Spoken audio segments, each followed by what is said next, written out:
Bear cubs stranded on a floating parade float in the river. What this baby did was shocking. Let us know where you're watching from. If you love my content, consider supporting it with a super thanks. Also, don't forget to like and subscribe. It'll help us to remain in touch with amazing people like you. The morning sun painted golden streaks across the Willow Creek River as Maya Chen adjusted her 1-year-old daughter Luna's sun hat. The little girl sat contentedly in her stroller, tiny fingers reaching toward the colorful parade floats that drifted lazily down the gentle current. This was Willow Creek's most cherished tradition, the annual River Float Festival, where dozens of handcrafted floats carrying flowers, musicians, and dancers would make their way from the upstream launch point to the town square dock. Maya pushed the stroller closer to the riverbank where other families had gathered.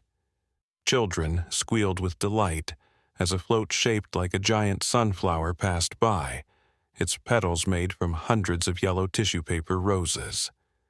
The next float featured a small brass band playing cheerful melodies that echoed across the water.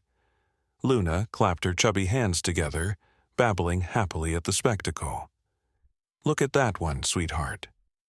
Maya pointed to an elaborate castle float complete with turrets and flowing banners. But as she spoke, something caught her eye that made her stomach tighten with concern.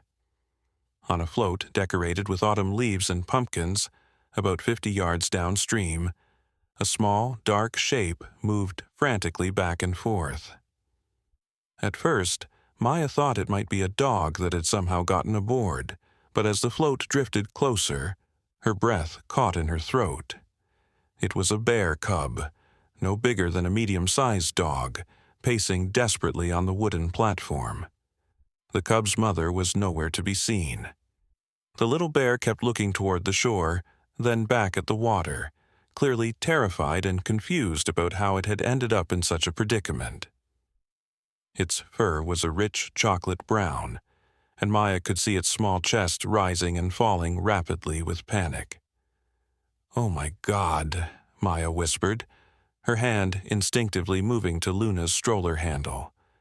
Other people along the riverbank were beginning to notice too. Murmurs of concern rippled through the crowd. The float carrying the cub had somehow broken free from its guide rope. Maya could see the frayed end trailing in the water behind it. Without anyone to steer it back toward shore, the float was beginning to drift toward the deeper center channel of the river, where the current ran stronger and faster. Luna suddenly let out a sharp cry that pierced through the morning air. Maya looked down to see her daughter pointing directly at the cub, her large brown eyes wide with what looked almost like recognition. The baby's usual happy babbling had been replaced by urgent, almost desperate sounds, as if she was trying to communicate something important. "What is it, Luna?" Maya asked softly, but the baby just continued pointing, her little arm stretched toward the floating bear cub. Tears began to form in Luna's eyes, though Maya couldn't understand why. Her daughter had never seen a bear before, yet something about this situation seemed to distress her deeply. The crowd was growing larger now as word spread about the stranded cub. Maya heard someone behind her say, "We need to call animal control," while another voice suggested, "Maybe the fire department has a boat." But Maya could see how fast the current was carrying the float away from shore. By the time any official help arrived, the cub might be miles downstream, or worse, the float might tip over completely. The little bear stumbled as the float rocked slightly in the current. It let out a pitiful whimper that carried clearly across the water. That sound seemed to hit Luna like a physical blow. The baby's face crumpled, and she began to cry in earnest, reaching both arms toward the river as if she wanted to somehow help the frightened animal. Maya felt her own eyes fill with tears. There was something heartbreaking about watching her innocent daughter respond so emotionally to another baby's distress, even if that baby happened to be a wild animal. Luna had always been sensitive to the emotions of others, but this reaction was unlike anything Maya had seen before. The autumn-themed float was now about 70 yards from shore, and picking up speed as it hit the main current. The cub had stopped pacing and was now crouched low on the platform, its small claws gripping the wooden planks. Maya could see its little body shaking, whether from cold, fear, or both. "Someone has to do something," said a man standing nearby, but his voice carried the helpless tone of someone who had no idea what that something might be. The river was too wide and too cold for anyone to swim out to the float, and there were no boats immediately available at this section of the riverbank.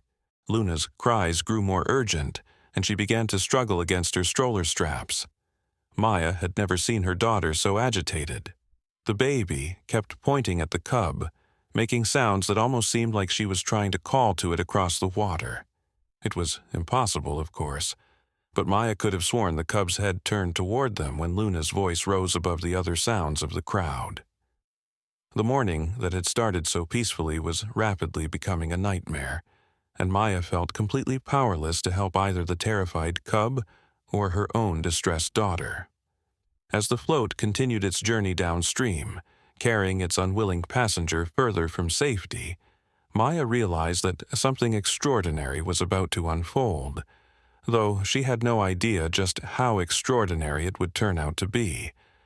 Just then, an elderly woman with silver hair and weathered hands approached Maya's stroller. Her name was Rose Blackwood, and she had lived in Willow Creek for over 70 years.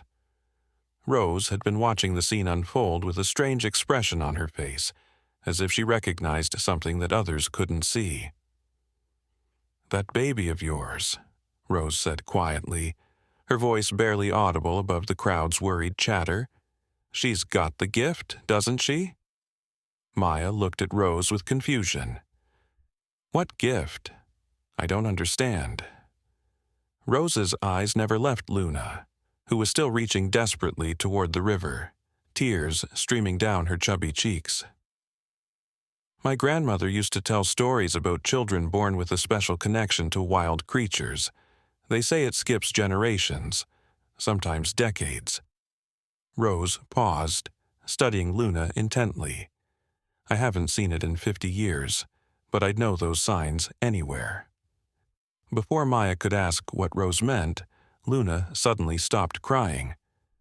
The baby sat perfectly still in her stroller, her tear-stained face now focused with an intensity that seemed impossible for someone so young. Luna raised her tiny hand and began making a soft, rhythmic sound.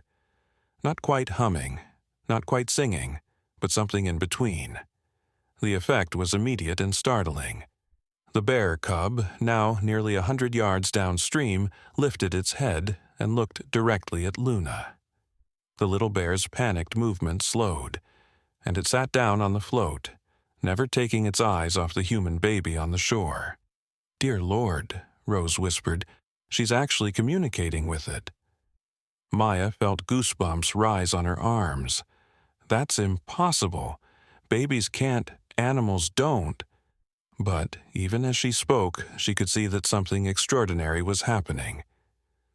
Luna continued her soft musical sounds, and the cub remained calm and attentive, as if listening to every note. Other people in the crowd began to notice the strange interaction. A man named Derek Torres, who worked as a wildlife photographer, pushed through the group of onlookers with his camera equipment. "I've never seen anything like this," Derek muttered, adjusting his telephoto lens to capture the scene. "That cub should be in complete panic mode, but it's acting like it's having a conversation with your daughter."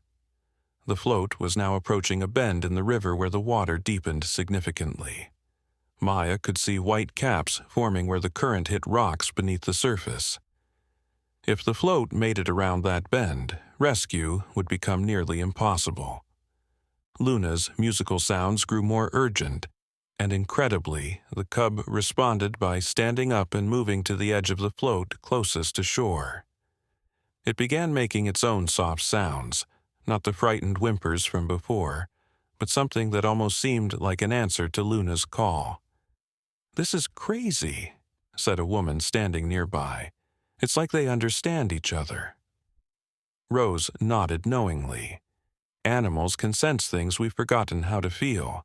That little one there, she pointed to Luna, she's speaking a language older than words. Maya felt her heart racing as she watched her daughter continue this impossible conversation with a wild bear cub. Luna's face showed a determination and intelligence that seemed far beyond her 14 months of life. The baby kept making her soft sounds while reaching toward the water, and now Maya noticed something else. Other animals were beginning to gather. A family of ducks that had been swimming near the opposite shore suddenly changed direction and began swimming toward the float. 3 crows landed on a nearby tree branch, cawing in what sounded like agitated discussion. Even the family dog, belonging to another festival attendee, had stopped playing and was now sitting perfectly still, watching the scene with intense focus. "What's happening to all the animals?" Maya asked, her voice shaking slightly. Derek lowered his camera for a moment. "I've photographed wildlife for 15 years, and I've never seen behavior like this. It's like they're all responding to some kind of signal we can't hear." The bear cub was now at the very edge of the float, looking directly at Luna across the water. The distance between them was growing with each passing second, but the connection between the 2 babies seemed to be getting stronger rather than weaker. Luna suddenly stopped her musical sounds and clapped her hands together 3 times. The sharp sound echoed across the water, and something amazing happened. The cub lifted one small paw and seemed to wave it in the air 3 times, mimicking Luna's gesture. The crowd gasped in unison. Several people pulled out their phones to record what was happening, but Maya barely noticed. She was completely focused on her daughter, who was now making different sounds, more complex patterns that rose and fell like a melody. "She's teaching it something," Rose said with wonder in her voice. "Look at how the cub is learning." Indeed, the bear cub was now making sounds that seemed to match Luna's rhythm. The 2 babies appeared to be having an actual conversation across 120 yards of moving water. But the current was relentless. The float was getting dangerously close to the rocky bend in the river. Maya could see that the autumn decorations on the platform were already getting wet from spray where the water hit obstacles. Luna must have sensed the increasing danger because her sounds became more frantic. She began rocking back and forth in her stroller, pointing not just at the cub now, but at something upstream. Maya followed her daughter's gaze and saw another float approaching. This one carrying the local volunteer fire department's water rescue team as part of the parade. "The rescue float," someone in the crowd shouted. "They might be able to help." But the rescue float was still several hundred yards upstream, moving at the same leisurely pace as all the other parade floats. At their current speed, they would never reach the cub before its float disappeared around the dangerous bend. Luna seemed to understand this too. Her baby sounds grew even more urgent, and she began making gestures with her hands that looked almost like she was directing traffic. The bear cub responded by moving to different positions on its float, as if following Luna's instructions. Then something truly incredible happened. The ducks that had been swimming toward the cub's float suddenly began swimming in a specific pattern, forming a V shape that pointed directly toward the rescue float upstream. The crows took flight and began circling above the rescue team, cawing loudly to get their attention. "The animals are trying to guide the rescuers," Derek said in amazement, snapping photo after photo. "This is impossible, but it's happening right in front of us." Captain Jim Rodriguez of the volunteer fire department had indeed noticed the unusual animal behavior. He was standing on the rescue float with 2 other firefighters, and Maya could see him pointing at the circling crows and swimming ducks. Luna clapped her hands again, this time 4 times in quick succession. The bear cub immediately responded with 4 small barks. Then Luna pointed directly at Captain Rodriguez's float and made a new sound, a long, rising call that seemed to carry much further than any normal baby voice should. The effect was startling. Every animal within hearing distance, the ducks, the crows, 2 squirrels in nearby trees, and even a hawk soaring overhead, began making noise at the same time. The combined animal chorus was so loud and so obviously directed toward the rescue float that Captain Rodriguez had no choice but to pay attention. Maya watched as the captain grabbed a pair of binoculars and looked downstream. She could see the exact moment when he spotted the bear cub, because his posture immediately changed from casual parade participant to emergency responder. Emergency on the water. Captain Rodriguez's voice boomed across the river. We have a stranded animal heading for the rapids. The rescue float immediately changed course, no longer following the lazy parade route, but cutting directly across the current toward the cub's position. The firefighters began preparing their rescue equipment while Captain Rodriguez radioed for additional support. Luna watched all of this unfold with an expression of satisfaction that seemed impossible for someone so young. She had somehow orchestrated a rescue operation using a language that connected her to every wild creature in the area. But as Maya felt a surge of hope, she also noticed something troubling. Luna was growing pale, and there were small beads of sweat on her forehead despite the cool morning air. Whatever her daughter was doing to communicate with the animals was clearly taking a physical toll. "Baby, are you okay?" Maya asked, reaching down to touch Luna's forehead. The little girl felt slightly warm, and her breathing seemed more rapid than normal. Rose noticed Maya's concern. "The gift comes with a price," the elderly woman said softly. "She's using energy most people don't even know they have." The bear cub's float was now just 50 yards from the dangerous bend in the river.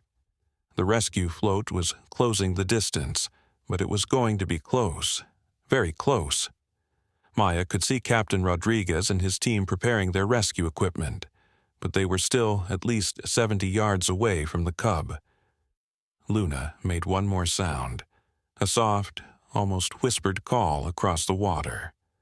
The bear cub heard it and responded by lying down flat on the center of its float, gripping the wooden planks with all 4 paws.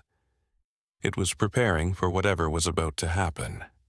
The crowd on shore had grown to over 100 people now, all watching in tense silence as the drama unfolded on the water. Maya realized that her daughter had somehow become the center of the most extraordinary animal rescue anyone in Willow Creek had ever witnessed. But just as the rescue float drew within 20 yards of the cub, Maya heard something that made her blood run cold. The deep, resonant roar of an adult bear echoing from the forest behind them. The crowd's excited chatter died instantly, replaced by gasps and nervous murmurs. Maya spun around to see a massive black bear emerging from the tree line about 100 yards behind them. The mother bear stood on her hind legs, easily 8 feet tall, her powerful frame silhouetted against the morning sky as she searched for her missing cub. "Everyone stay calm," called out Officer Sarah Mitchell, who had just arrived at the scene after hearing the radio chatter about the rescue operation. "Do not run. Black bears are less likely to charge if we don't make sudden movements." But the mother bear wasn't looking at the crowd. Her dark eyes were fixed on the river, where her cub was trapped on the floating platform. She let out another roar, this one filled with such anguish that Maya felt it in her chest. The sound was a mother's desperate cry for her baby. Luna, who had been growing weaker from her mysterious communication efforts, suddenly perked up. Instead of being frightened by the massive bear, the baby seemed energized by its presence. She began making new sounds, deeper, more complex tones that seemed to carry across the water to both bears. The effect was immediate. The mother bear dropped to all 4s and began pacing along the shoreline, but her aggressive posture softened. She was still clearly distressed, but Luna's sound seemed to be reassuring her somehow. On the water, Captain Rodriguez and his team were now just 15 yards from the Cub's float. "We're almost there, little fella," the captain called out. But as he prepared to extend a rescue pole toward the platform, something unexpected happened. The bear cub stood up and looked directly at its mother on shore. Then it turned to Luna and made a series of soft sounds. Luna responded with her own musical tones, and incredibly the cub began to back away from the rescue team. "What's it doing?" asked firefighter Tony Vasquez, who was holding the rescue pole. "It's moving away from us." Derek, still photographing the scene, lowered his camera in amazement. "I think the baby is telling the cub something. Look at their interaction." Indeed, Luna was now making urgent gestures with her hands while continuing her mysterious communication. The bear cub seemed to understand perfectly. It moved to the center of its float and crouched down as if preparing for something. Rose, who had been watching everything with knowing eyes, suddenly grabbed Maya's arm. "She's not just talking to them," the elderly woman whispered urgently. "She's coordinating something bigger." Before Maya could ask what Rose meant, she heard new sounds from the forest. Not roars this time, but softer grunts and shuffling noises. Through the trees, Maya caught glimpses of brown and black fur moving between the branches. "Oh my God," Officer Mitchell said, her hand moving instinctively to her radio. "There are more bears coming." The crowd began to shift nervously, some people backing toward their cars. But Luna remained completely calm, continuing her soft musical sounds as if conducting an invisible orchestra. What emerged from the forest was unlike anything anyone had expected. 3 more adult bears appeared at the tree line, but they weren't acting aggressively. They moved with purpose, positioning themselves at different points along the shoreline. Maya realized they were all females, other mothers who had somehow been called to help. "This is impossible," Derek muttered, but he kept taking pictures. "Bears don't cooperate like this. They're solitary animals." Luna's sounds grew more complex, and the bears began to respond. The original mother bear waded into the shallow water at the river's edge. The other 3 females spread out along the bank, creating what looked almost like a coordinated rescue formation. On the rescue float, Captain Rodriguez was trying to make sense of the situation. "Command, we have multiple bears on scene, but they don't appear to be threatening. They seem to be helping somehow." The bear cub's float was now just 10 yards from the rescue team, but also dangerously close to the rocky bend where the current became treacherous. Maya could see white water ahead where the river narrowed and picked up speed. Luna suddenly let out a sharp, piercing call, different from all her previous sounds. Every bear, including the cub, froze at the sound. Then Luna pointed directly at the water between the mother bear and her cub. What happened next defied everything Maya thought she knew about wild animals and physics. The mother bear began to swim, not toward her cub, which would have been expected, but in a diagonal pattern across the current. The other 3 bears simultaneously entered the water from different points. "They're creating a living barrier," Officer Mitchell said in amazement. "They're trying to slow down the current around the float." The bears were indeed positioning themselves in the water to create drag and turbulence that would slow the float's progress toward the dangerous rapids. Maya had never heard of wild animals working together in such a sophisticated way. Captain Rodriguez seized the opportunity. With the current temporarily disrupted by the bears' positions, his rescue float was able to draw alongside the cub's platform. "Now!" he shouted to Tony, who extended the rescue pole. But the bear cub didn't grab the pole. Instead, it looked at Luna one more time and made a soft questioning sound. Luna responded with gentle, encouraging tones, and only then did the cub reach out with one small paw to touch the rescue pole. "Easy, little one," Captain Rodriguez said softly, as Tony began to carefully pull the cub toward their float. "We're going to get you back to your mama." The crowd on shore erupted in cheers as the cub was safely pulled aboard the rescue float. But Maya noticed that Luna wasn't celebrating. Her daughter looked exhausted, her face pale and her breathing shallow. The mysterious communication had clearly drained her energy significantly. "Baby, are you okay?" Maya asked, reaching down to check Luna's temperature. The little girl felt warm, but not feverish. Her eyes were still alert, still watching the bears in the water. The mother bear had swum closer to the rescue float once her cub was safely aboard. Captain Rodriguez looked uncertain about how to handle the situation. "We can't exactly hand over a bear cub to a wild bear from a boat," he radioed to his command center. But Luna apparently had a solution for this too. She made a new sound, a long, melodious call that carried clearly across the water. The mother bear responded by swimming to a shallow area near the shore where she could stand chest deep in the water. Captain Rodriguez seemed to understand. He carefully guided his float toward the shallow area, keeping a respectful distance from the massive bear. When they were about 10 feet away, he gently placed the cub on the edge of his float. The reunion was heartbreaking and beautiful.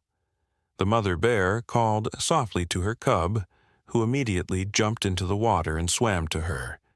She scooped him up with one massive paw and held him against her chest, nuzzling his fur while making gentle rumbling sounds.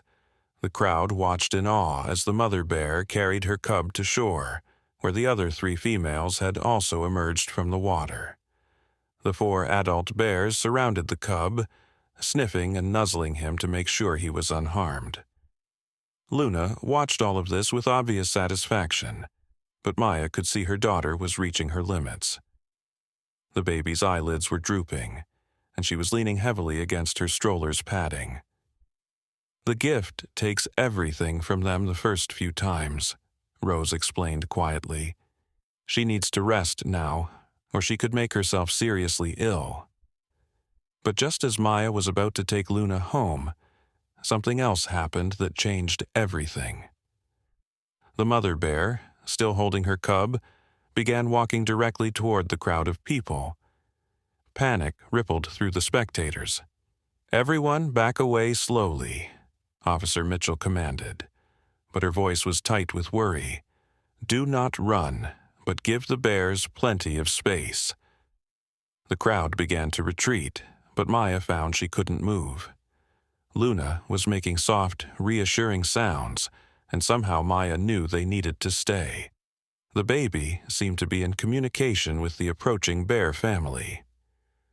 The mother bear stopped about 20 feet from Maya's stroller and gently set her cub down. The little bear immediately ran toward Luna, stopping just out of reach but clearly wanting to get closer to the human baby who had saved his life. "This is unprecedented," Derek whispered, his camera clicking rapidly. "Wild bears don't approach humans like this, especially mothers with cubs." The mother bear looked directly at Luna and made a soft chuffing sound. Luna responded with her musical tones, and incredibly the massive bear lowered her head in what looked unmistakably like a boo of gratitude. The other 3 bears did the same, all 4 adults bowing to the tiny human baby who had somehow organized their coordinated rescue effort. Tears streamed down Maya's face as she witnessed this impossible moment of interspecies understanding. Her 14-month-old daughter had not only saved a bear cub's life, but had somehow brought together a community of wild animals in an act of cooperation that defied scientific explanation. But as Maya watched Luna's eyes flutter closed from exhaustion, she realized their extraordinary day was far from over. In the distance, she could hear the sound of news helicopters approaching, and she saw several official-looking vehicles pulling up to the festival grounds. Dr. Amanda Foster, a wildlife biologist from the State University, was already pushing through the crowd with her research team.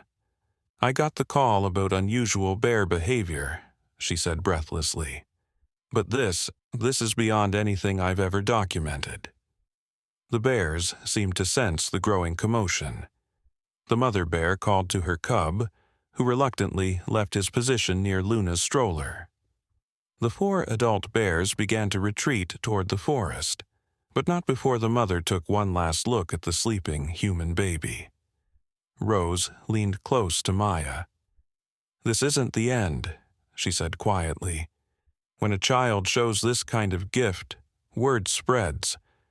You'll have researchers, government officials, maybe even people who want to exploit what she can do." Maya felt a chill of worry. "What do you mean?"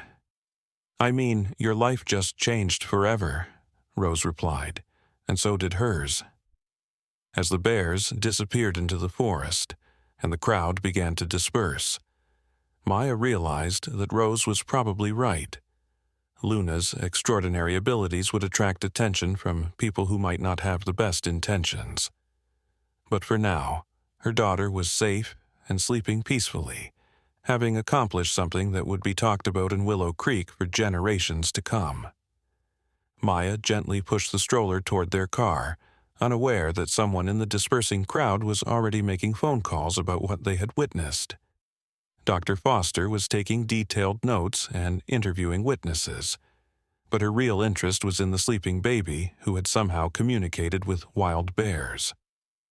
As Maya loaded Luna into their car, she didn't notice the biologist watching them intently, or the way Dr. Foster was marking down their license plate number. The festival continued around them, but everything had changed. Luna had revealed abilities that science couldn't explain, and Maya had a sinking feeling that their quiet life in Willow Creek was about to become much more complicated. As Maya drove home with Luna sleeping peacefully in her car seat, she couldn't shake the feeling that they were being followed. Every time she checked her rearview mirror, she saw the same dark blue sedan maintaining a careful distance behind them. When she turned onto Pine Street, the car continued straight, but Maya's unease remained. Their small house on Maple Avenue had never felt more like a sanctuary. Maya carefully carried Luna inside, not wanting to wake her daughter after such an exhausting morning. But as she laid the baby in her crib, Luna's eyes suddenly opened, bright and alert despite her earlier fatigue. "Mama," Luna said clearly. Maya froze. Luna had been babbling "mama" and "dada" sounds for months, but this was different.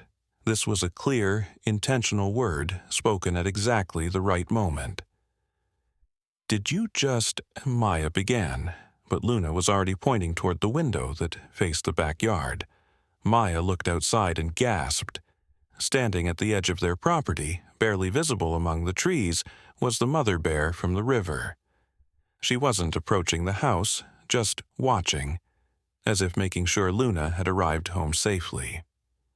The phone rang, startling Maya so badly she nearly dropped Luna. The caller ID showed a number she didn't recognize. "Hello?" Maya answered cautiously. "Mrs. Chen, this is Dr. Amanda Foster from the State University. I was at the River Festival this morning, and I witnessed what your daughter did with the bears." Maya's grip tightened on the phone. "I don't know what you mean. Mrs. Chen, I have 3 degrees in animal behavior and 15 years of field experience. What I saw today was impossible according to everything we know about wildlife communication. I'd like to arrange a meeting to discuss." Maya hung up. Her hands were shaking as she set the phone down, but it immediately rang again. This time, the caller ID showed Willow Creek Sheriff's Department. "Mrs. Chen, this is Sheriff Roberts. We've had some unusual reports today, and I'd like to ask you a few questions about the incident at the river." "What kind of reports?" Maya asked, though she dreaded the answer. "Well, ma'am, we've had calls from the Department of Natural Resources, the State Wildlife Commission, and something called the Federal Animal Research Division. They're all asking about your daughter." Maya felt the blood drain from her face. "Federal?" "Yes, ma'am. Look, I've known you since you moved to Willow Creek 3 years ago. You're good people. But whatever happened today has stirred up a hornet's nest, and I thought you should know about it before they start knocking on your door." After Sheriff Roberts hung up, Maya sat in stunned silence. Through the window, she could see the mother bear was gone, but somehow that made her feel more vulnerable, not less. Luna was making soft sounds from her crib, not distressed, but communicative. Maya realized her daughter was still somehow connected to the animals outside. As if to confirm this, a family of raccoons appeared in the backyard, followed by several deer, and then a red fox that Maya had never seen in their neighborhood before. "What's happening to us?" Maya whispered. The doorbell rang. Maya peered through the front window and saw a woman in a crisp business suit standing on her porch. The woman was young, probably in her early 30s, with short blonde hair and sharp features. She carried a leather briefcase and had the unmistakable bearing of someone accustomed to authority. Maya didn't answer the door. "Mrs. Chen?" the woman called out. "My name is Doctor Elizabeth Sterling. I'm with the Federal Department of Wildlife Research. I'd like to speak with you about your daughter's remarkable abilities." "Go away," Maya called back. "We're not interested." "Mrs. Chen, I understand your reluctance, but what happened today could revolutionize our understanding of human-animal communication. Your daughter could help us make breakthrough discoveries that could benefit all of humanity." Maya picked up Luna from her crib and held her close. The baby seemed to sense her mother's fear and began making soft, comforting sounds.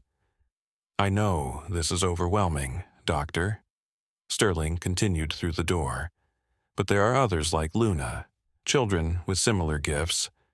We have programs designed to help them develop their abilities safely." This made Maya pause. "Others like Luna? How many others?" Maya found herself asking. "Very few. Perhaps 1 in 10 million children show any signs of genuine interspecies communication. Your daughter's abilities are among the strongest we've ever documented." Luna suddenly became very still in Maya's arms. The baby was staring at the front door with an expression of intense concentration. Then she made a sound Maya had never heard before, a low, warning growl that sounded almost feral. The effect was immediate. Every animal in the backyard, the raccoons, deer, and fox, suddenly became alert and began moving toward the house. Maya could hear more animals approaching through the woods behind their property. "Mrs. Chen?" Dr. Sterling's voice had changed, becoming more urgent. "I think you should open the door. Your daughter seems to be calling for protection, and I'm not sure it's safe for me to be out here much longer." Maya looked out the back window and saw at least a dozen wild animals now surrounding their house. The mother bear had returned, along with 2 of the other females from the river. They weren't acting aggressively, but they were clearly forming a protective circle around Maya's property. The front doorbell rang again, but this time it was followed by frantic knocking. "Please, Mrs. Chen, they're not attacking, but I can't get back to my car." Maya crept to the front window and saw that Dr. Sterling was indeed trapped on the porch. A large buck had positioned itself directly in front of her vehicle, while the several raccoons sat on the hood. The animals weren't threatening the woman, but they clearly weren't going to let her leave either. Luna made another soft sound, and Maya could swear she heard the animals outside respond with their own calls. Her daughter was orchestrating this standoff. "Luna, baby, what are you doing?" Maya whispered. The baby looked up at her mother with eyes that seemed far too wise for 14 months. "Mama's safe," Luna said clearly. Maya's heart nearly stopped. Not only had Luna spoken another clear word, but she had apparently summoned a small army of wild animals to protect their home. The knocking on the door became more insistent. "Mrs. Chen, I'm not here to hurt you or your daughter. But there are others who might not be so patient. You need to know what you're dealing with." Against her better judgment, Maya opened the door a crack, keeping the chain lock engaged. Dr. Sterling looked genuinely frightened, which was somehow reassuring. "Thank you," the woman said breathlessly. "I've studied animal behavior for 8 years, but I've never seen anything like this. Your daughter has more control over wildlife than some of our most experienced researchers." "What do you want with her?" Maya asked. "To understand how she does it, to learn from her, and to protect her from people who might want to use her abilities for the wrong reasons." "What kind of wrong reasons?" Dr. Sterling glanced nervously at the animals surrounding the porch. "Military applications, corporate interests. There are people who would see Luna as a weapon or a tool rather than a child with a gift." Maya felt sick. "You're scaring me." "Good. You should be scared." What happened at the river this morning was captured on dozens of cell phone cameras. The footage is already spreading on social media. By tomorrow, everyone will know about Luna's abilities.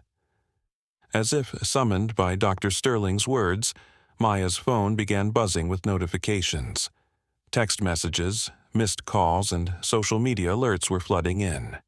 She glanced at her phone and saw that someone had tagged her in a video titled, "Baby Controls Wild Bears, Must See." The video already had over 50,000 views and was climbing rapidly. "Oh no," Maya breathed. "Mrs. Chen, I need you to listen carefully," Dr. Sterling said urgently. "In about 6 hours, your quiet life is going to become a media circus. By tomorrow morning, there will be news vans parked outside your house. By the end of the week, you'll have government agencies, research institutions, and probably some very unsavory characters all trying to get access to Luna."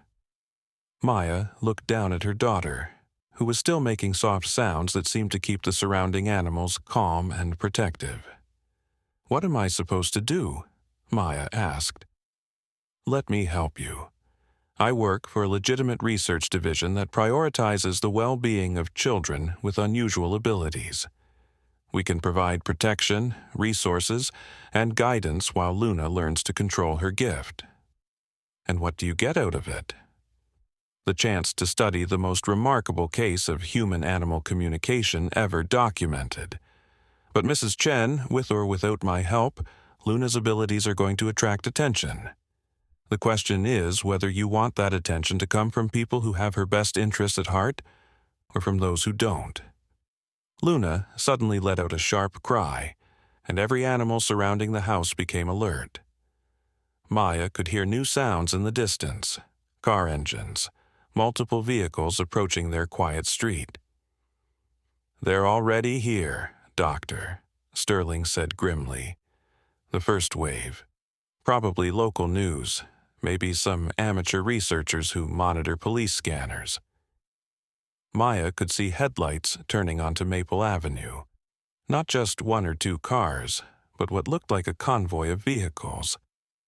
"Mrs. Chen, you have about 2 minutes to decide. Come with me now, and I can get you and Luna somewhere safe while we figure out how to handle this situation. Or stay here and face whatever's coming on your own." Luna made another sound, and the animals began to disperse slightly, creating a path toward Dr. Sterling's car.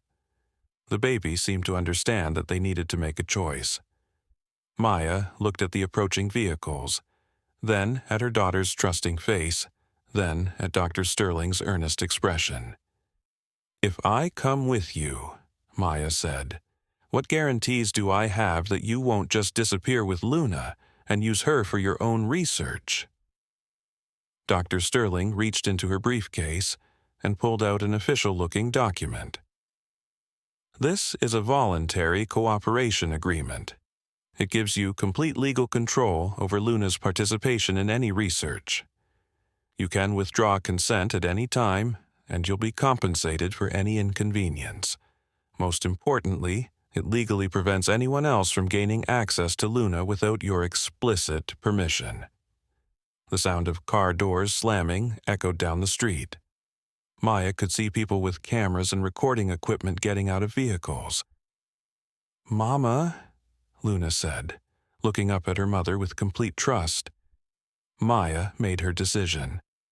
"Give me 30 seconds to grab some things." She quickly threw essentials into a diaper bag while Dr. Sterling waited on the porch, still surrounded by protective animals. As Maya prepared to leave the only home Luna had ever known, she wondered if she was making the right choice or the biggest mistake of their lives. The mother bear appeared one more time at the edge of the yard, watching as Maya carried Luna toward Dr. Sterling's car. The massive animal's presence felt like both a blessing and a warning. As they drove away from Maple Avenue, Maya could see news vans already pulling up to their house. Whatever normal life she and Luna had known was officially over. But as she looked at her sleeping daughter in the car seat beside her, Maya realized that maybe normal had never been an option for Luna anyway. The baby had been born with abilities that could change the world. The question now was whether Maya could protect her long enough to make sure those changes were for the better. Dr. Sterling was already making phone calls as they drove, speaking in urgent tones about securing the subject and implementing protection protocols. Maya caught fragments of the conversations that made her increasingly nervous about what she had gotten them into. But when Luna opened her eyes and smiled at her mother, Maya knew she would do whatever it took to keep her daughter safe, even if it meant trusting a stranger and entering a world she didn't understand.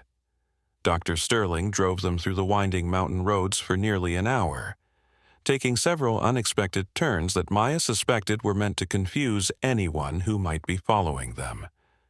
Luna had fallen asleep again, but even in her rest, she occasionally made soft sounds that seemed to attract birds to fly alongside their car. "Where are we going?" Maya finally asked. "A secure facility about 20 minutes from here," Dr. Sterling replied. "It's designed specifically for situations like this. We call it Haven Ridge." "What kind of situations?" "Children with extraordinary abilities who need protection while they learn to control their gifts." Maya felt a chill. How many children are we talking about? Dr. Sterling was quiet for a moment. "Currently, we have 12 children in our care, ages ranging from 6 months to 16 years. You have a 6-month-old baby with abilities like Luna's?" "Not exactly like Luna's. Each child is unique. There's Marcus, who can communicate with electronic devices. 8-year-old Zoe can influence plant growth. 16-year-old Kai can sense people's emotions from miles away." Dr. Sterling glanced at Maya through the rearview mirror. "But none of them have Luna's level of control over wild animals. That's what makes her so valuable." The word valuable made Maya's stomach turn. "She's not a commodity. She's my daughter." "Of course. I apologize for my choice of words. But Maya, you need to understand the bigger picture here. Luna's abilities could revolutionize conservation efforts, help us understand animal behavior in ways we never thought possible, maybe even help us communicate with endangered species to save them." As they turned onto a private road marked only by a small sign reading Ridge Research Center, Maya noticed something strange. The forest on both sides of the road was unusually quiet. No bird songs, no rustling of leaves from small animals, nothing. "It's too quiet," Maya said. Dr. Sterling nodded. The facility uses a low-frequency sound barrier that most animals find uncomfortable. It keeps the local wildlife from gathering around the children and potentially causing problems. Problems? Last year, before we installed the barrier, A boy named Tommy, who could communicate with insects, accidentally called every bee colony within 50 miles to the facility. We had to evacuate for 3 days. Maya looked down at Luna, who was stirring restlessly in her car seat. The baby's face was scrunched up in what looked like discomfort. "The sound barrier is bothering her," Maya said. "It's just temporary until she adjusts." Luna suddenly let out a piercing cry that was unlike anything Maya had ever heard from her daughter. It wasn't a normal baby cry, but something wild and desperate, like the call of an animal in distress. The effect was immediate and terrifying. Despite the sound barrier, animals began emerging from the forest. First a few deer, then rabbits, then larger shapes moving between the trees. A hawk circled overhead, crying out in apparent distress. "Turn off the sound barrier," Maya demanded. "I can't. I don't have that authority." Luna's cries grew more intense, and Maya could see her daughter's face turning red with distress. More animals were gathering on both sides of the road now, and they were clearly agitated. "She's in pain," Maya shouted. "Turn it off now."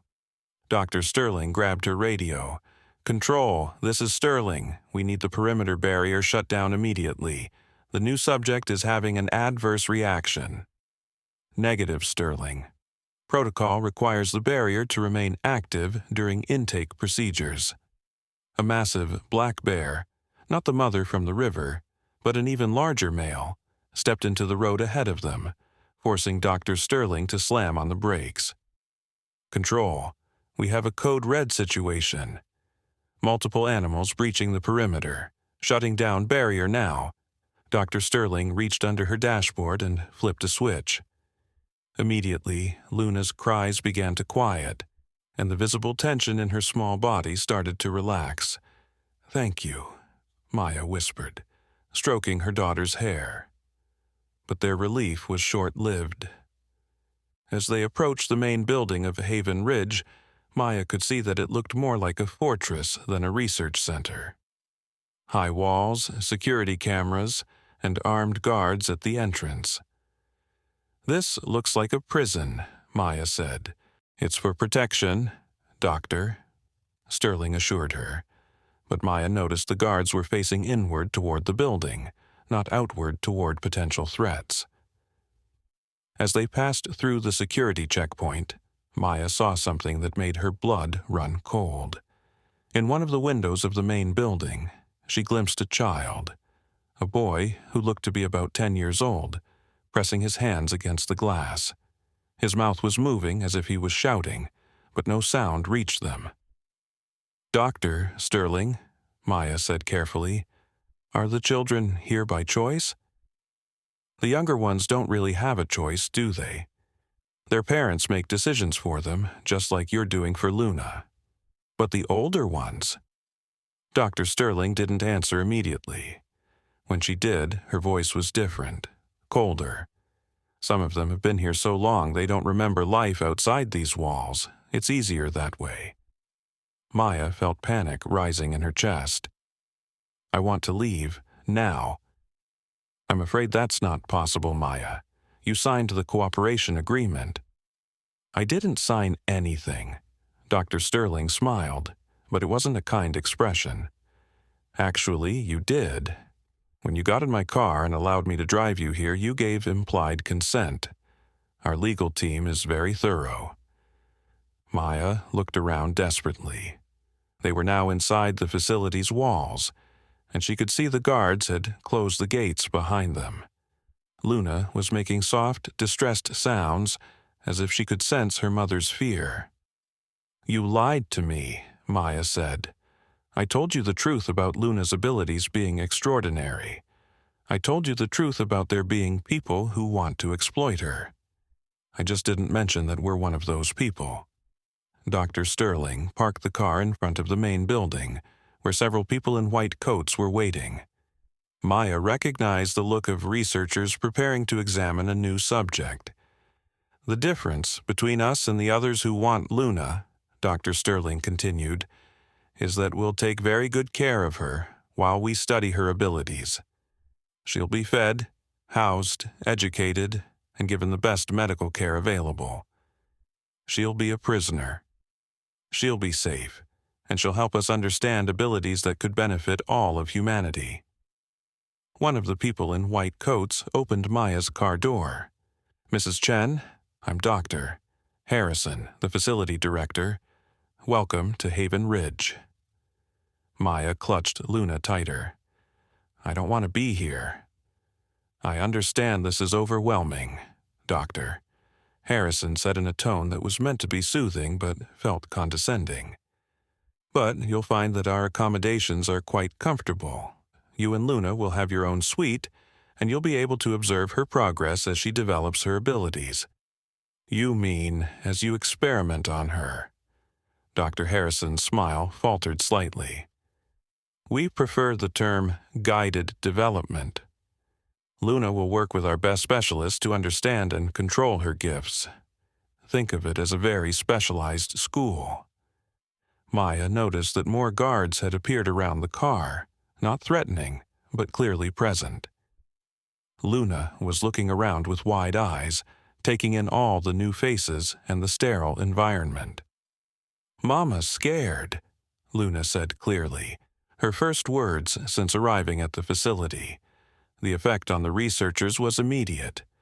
Several of them pulled out recording devices, and Dr. Harrison's eyes lit up with excitement. "Remarkable," he murmured. "She's reading your emotional state and verbalizing it. At 14 months, that's unprecedented."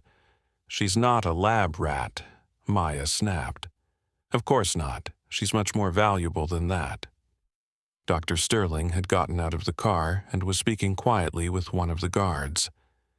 Maya caught fragments of the conversation. "Mother is resistant. May need persuasion. Child's abilities are worth the complications." Luna suddenly let out another of her wild calls, and Maya felt the ground beneath them vibrate slightly. It was subtle, but unmistakable.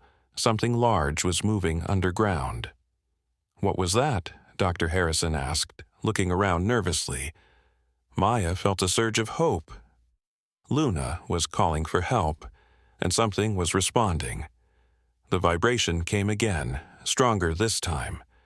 Cracks appeared in the concrete walkway leading to the building.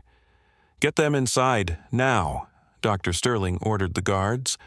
But before anyone could move, the ground erupted 20 feet away from them. Maya stared in amazement as a massive badger emerged from a tunnel, followed by another, then another.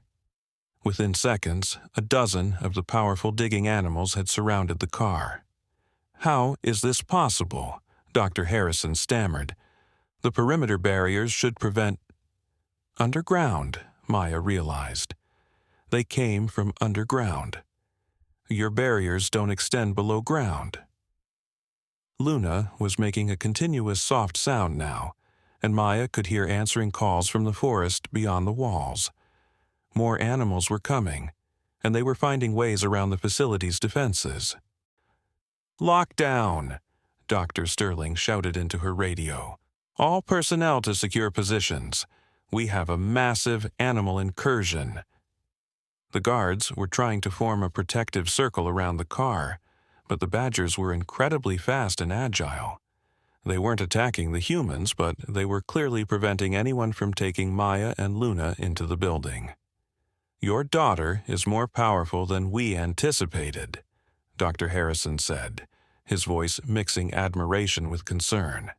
"She's coordinating a rescue operation." A shadow passed overhead, and Maya looked up to see dozens of birds circling the facility. The air filled with the sound of various animal calls, howls, roars, chirps, and sounds she couldn't identify. Luna clapped her hands together 3 times, just as she had done at the river. The response was immediate and coordinated. Every animal went silent. In that moment of eerie quiet, Luna looked directly at Dr. Harrison and spoke with perfect clarity. "Luna, go home now." The 4 words carried such authority that even the adults around the car took a step back. This wasn't a baby making simple sounds. This was communication with purpose and power. "That's impossible," Dr. Harrison whispered. "Children her age don't have that level of linguistic development." Maya realized that Luna's abilities weren't just about communicating with animals. Her daughter was developing at an accelerated rate, gaining skills and awareness far beyond what should be possible for a 14-month-old. "She's evolving," Maya said, the truth hitting her like a physical blow. "Whatever this gift is, it's changing her." Dr. Sterling was frantically speaking into her radio, trying to coordinate a response to the animal siege. But Maya could see that the researchers were losing control of the situation. Luna had called in what appeared to be every wild animal within miles, and they were all working together with impossible coordination. "We need to negotiate, Doctor," Harrison said finally. "Mrs. Chen, what would it take for you to stay voluntarily?" Maya looked at her daughter, who was watching the adults with eyes that seemed to understand far more than any baby should. Luna had orchestrated this entire situation to give Maya a choice. "I want to see the other children," Maya said. "All of them. I want to know what you've really done to them." Dr. Harrison hesitated. "That's not typically part of our intake process." Luna let out a single, sharp call. The badgers immediately began advancing on the guards, who raised their weapons but looked uncertain about firing on what appeared to be ordinary wild animals. "Show me the children," Maya repeated. "Now?" Dr. Harrison nodded reluctantly. "Very well, but only a brief tour and only the common areas." As they walked toward the building, surrounded by a bizarre procession of humans and wild animals, Maya wondered what she would find inside Haven Ridge. And more importantly, she wondered if Luna's rapidly developing abilities would be enough to get them both out safely, if what they discovered was as bad as she feared. The tour of Haven Ridge was everything Maya had dreaded and worse. Through reinforced windows, she saw children sitting in sterile rooms, connected to monitoring equipment, their eyes vacant and lifeless. The 10-year-old boy she had glimpsed earlier was named David, and Dr. Harrison explained with clinical detachment that he could move objects with his mind, but had behavioral issues that required sedation. "Behavioral issues?" Maya asked, her voice tight with anger. "He keeps trying to escape," Dr. Harrison said matter-of-factly. "It's quite common in the older subjects. They don't understand that we're helping them." Luna had been silent during the tour, but Maya could feel her daughter's tension building with each room they passed. The baby's eyes tracked everything, as if she was memorizing the layout, the guards' positions, the locations of the other children. In the final room, Maya met 16-year-old Kai, the boy who could sense emotions. He looked up when they entered and his eyes immediately filled with tears. "She's not like us," Kai whispered, staring at Luna. "She's more. So much more." "What do you mean?" Maya asked. Kai looked directly at Dr. Harrison, his young face filled with defiance. "She's not just gifted, she's evolved, and she's going to free all of us." Dr. Harrison stepped forward angrily. "That's enough, Kai. Return to your exercises." But Kai continued staring at Luna, who was now making soft sounds that seemed to calm the teenager. "She can feel all of us," Kai said in wonder. "Every child in this place. She knows our pain." Luna suddenly reached out toward Kai, and when their hands touched through the reinforced glass, something extraordinary happened. Every electronic device in the facility began malfunctioning. Lights flickered, security monitors went dark, and alarm systems started blaring conflicting signals. "Marcus!" Dr. Harrison shouted into his radio. Control the electronics. But 8-year-old Marcus, from somewhere else in the building, called back through the intercom system. I can't. She's teaching me things I never knew I could do. Luna was no longer just communicating with animals. She was somehow connecting with the other gifted children, amplifying their abilities beyond anything the researchers had seen. Throughout the facility, impossible things began happening. Plants burst through concrete walls as Zoe's power exploded beyond its previous limits. Objects flew through the air as David's telekinetic abilities surged. And every electronic system in Haven Ridge began turning against its operators as Marcus took control with Luna's guidance. Dr. Sterling grabbed Maya's arm. We need to get her to the containment chamber before... Luna looked directly at Dr. Sterling and spoke with a voice that seemed to carry the weight of every imprisoned child's suffering. No more cages. The words hit everyone in the room like a physical force. Guards stumbled backward, Doctor. Harrison fell to his knees, clutching his head, and Dr. Sterling's grip on Maya's arm went limp. Outside, the animal army that Luna had summoned began their coordinated assault on the facility. The mother bear from the river led a group of her kind directly through the main gates, which had mysteriously unlocked. Badgers continued emerging from underground tunnels they had dug throughout the compound. Hawks and eagles shattered windows with precision strikes, while smaller animals disabled security equipment with impossible coordination.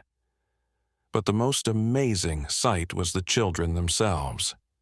For the first time in years, their cell doors had opened, their monitoring equipment had failed, and their sedatives had been mysteriously neutralized. One by one, they emerged from their rooms, following Luna's call toward freedom. Maya found herself at the center of the most incredible jailbreak in history.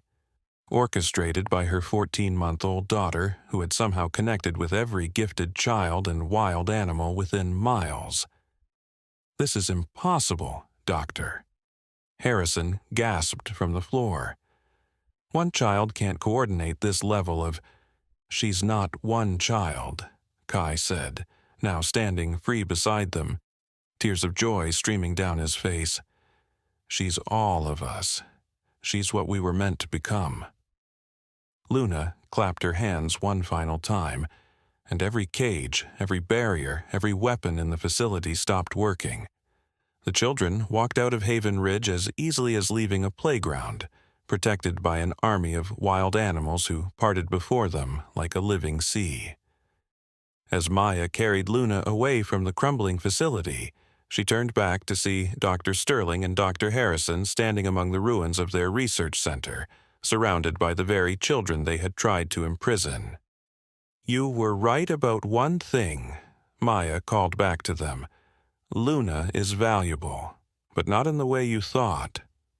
The mother bear appeared beside Maya as they walked toward the forest, and Luna reached out to touch the massive animal's fur.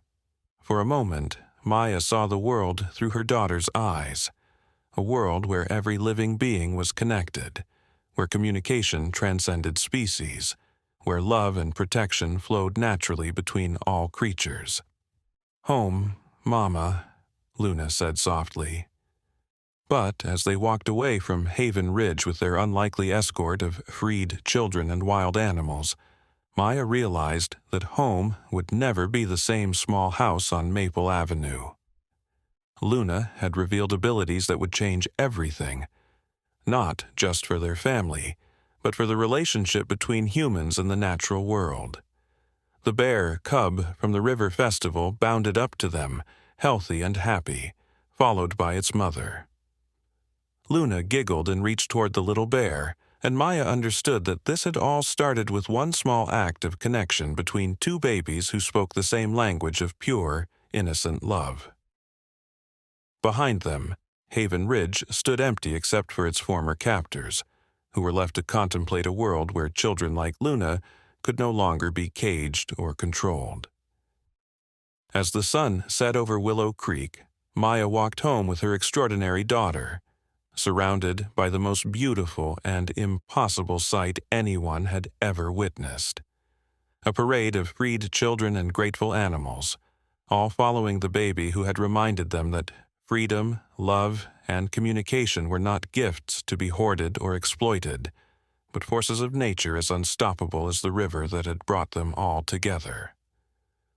Luna had saved not just a bear cub from drowning, but an entire generation of gifted children from a life in cages, and in doing so she had opened a door between the human and natural worlds that would never be closed again.